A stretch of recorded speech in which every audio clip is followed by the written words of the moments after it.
మీరెప్పుడైనా మర్రి చెట్టు కొమ్మల నుండి వేర్లు కిందకు వేలాడటం గమనించారా? అసలు అవేంటి? మర్రి చెట్టుకు వేలాడే ఆ వేర్లు ఎందుకు అవసరం? ఈరోజు మన వీడియోలో మొక్కల వేర్ల వ్యవస్థ గురించి మరింత వివరంగా నేర్చుకుందాం. దీన్ని అర్థం చేసుకోవడానికి ఒక చిన్న ప్రయోగం చేద్దాం. ఒక కోనికల్ ఫ్లాస్క్ తీసుకొని అందులో కాస్త తడిపిన కాగితపు ముద్దను ఉంచండి. ఇప్పుడు అందులో కొన్ని నానబెట్టిన శనగలను ఆ తడి కాగితం మధ్యలో అమర్చండి. దీన్ని ఒక 2, 3 రోజుల పాటు పక్కన పెట్టి పరిశీలిద్దాం. 3, 4 రోజుల తర్వాత ఏం జరుగుతుందో మీరు ఊహించగలరా? అవును. మీరు గమనిస్తే ఆ శనగ్గింజల్లో ఒక అద్భుతమైన మార్పు కనిపిస్తుంది. ఆ గింజల నుండి 2 భాగాలు పెరగడం మొదలవుతాయి. ఈ 2 భాగాలలో కిందకు అంటే నేలవైపు పెరిగే భాగాన్ని ప్రథమ మూలం అంటాము. కాలక్రమంలో ఇదే వేరుగా మారుతుంది. ఇక పైకి పెరిగే భాగాన్ని ప్రథమ కాండం అంటాము. ఇది ప్రకాండంగా వృద్ధి చెందుతుంది. ఈరోజు మనం మొక్కల్లో ఉండే వివిధ రకాల వేర్ల వ్యవస్థల గురించి చర్చిద్దాం. ముందుగా ఇక్కడ కనిపిస్తున్న ఈ వేరును గమనించండి. ఇది పై భాగంలో లావుగా ఉండి కిందకు వెళ్ళే కొద్దీ సన్నగా మారుతుంది. ఈ ప్రత్యేకమైన ఆకారం మొక్కను నేలలో గట్టిగా నిలబడేలా ఆసరా ఇస్తుంది. దీనికి కొన్ని ద్వితీయ వేర్లు అంటే పార్శ్వ వేర్లు అంటే సెకండరీ రూట్స్ ఉండడం కూడా మీరు ఇక్కడ గమనించవచ్చు. ఈ కిందకు సన్నగా వెళ్ళే ప్రధాన వేరును తల్లి వేరు అని అంటే ప్రైమరీ రూట్ అని, దాని నుండి పక్కలకు వచ్చే వాటిని పార్శ్వ వేర్లు అని పిలుస్తాము. మీరు చాలా దగ్గర గమనిస్తే వేరు అంతటా చిన్న చిన్న మూల కేశాలు కనిపిస్తాయి. అంటే రూట్ హెయిర్స్ ఉంటాయి కదా అవి. అలాగే వేరు కొన వద్ద ఒక వేరు తొడుగు కనిపిస్తాయి. దీన్నే రూట్ క్యాప్ అని పిలుస్తాము. ఈ వేరు తొడుగు అత్యంత సున్నితంగా ఉండే వేరు కొనకు రక్షణ కల్పిస్తుంది. ఈ రకమైన వేరు వ్యవస్థని మనం తల్లి వేరు వ్యవస్థ అంటే ట్యాప్ రూట్ సిస్టమ్ అంటాము. ఇది మొక్కకు అద్భుతమైన మద్దతు ఇస్తుంది. మూలకేశాలు నేల నుండి నీరు మరియు పోషకాలను గ్రహించడంలో సహాయపడతాయి. ఈ తల్లి వేరు వ్యవస్థకు మంచి ఉదాహరణలు ఏంటంటే క్యారెట్, ముల్లంగి, అలాగే మూలికల్లో డాండలైన్, వృక్షాల్లో ఓక్ చెట్టు. ఇప్పుడు మరో రకమైన వేరు వ్యవస్థను చూద్దాం. ఇక్కడ ఉన్న ఉల్లిపాయ మరియు వరి మొక్కల వేర్లను నిశితంగా పరిశీలించండి.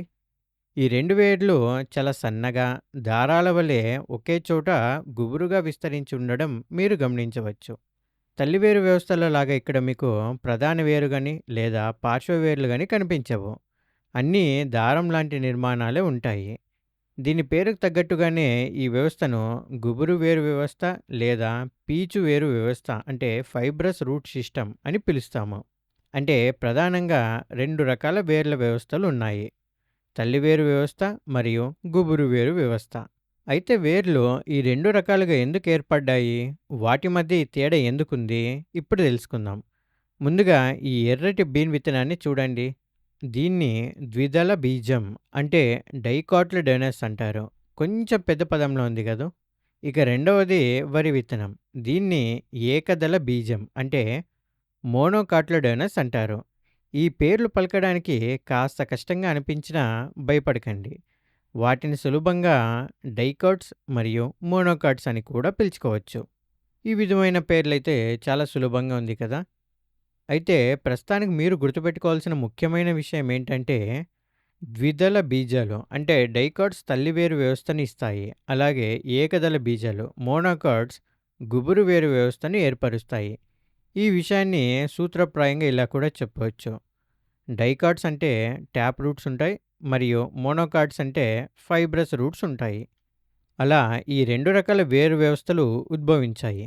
అయితే తల్లి వేర్లు గుబురు వేర్లు మాత్రమే కాకుండా అబ్బురపు వేర్లు అని పిలువబడే కొన్ని ప్రత్యేకమైన మార్పు చెందిన వేర్లు కూడా ఉన్నాయి.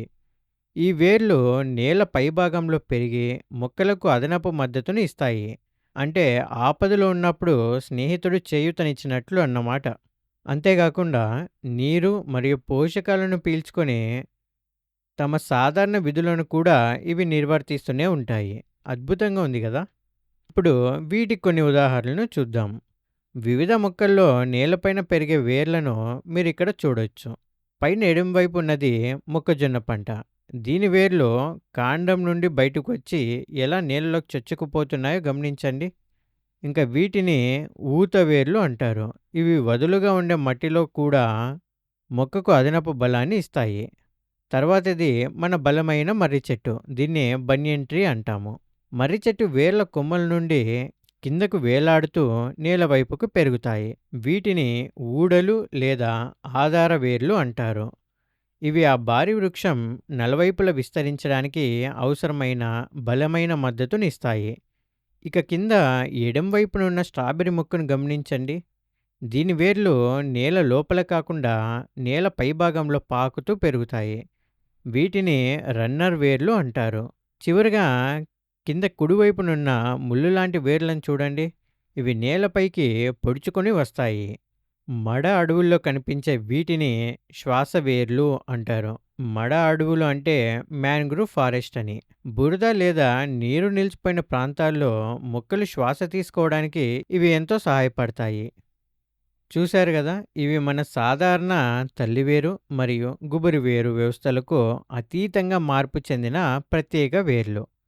ప్రకృతిలో మొక్కలు తమ పరిసరాలకు అనుగుణంగా తమను తాము ఎలా మార్చుకుంటాయో ఇది చూడడం నిజంగా ఆశ్చర్యంగా ఉంది కదూ!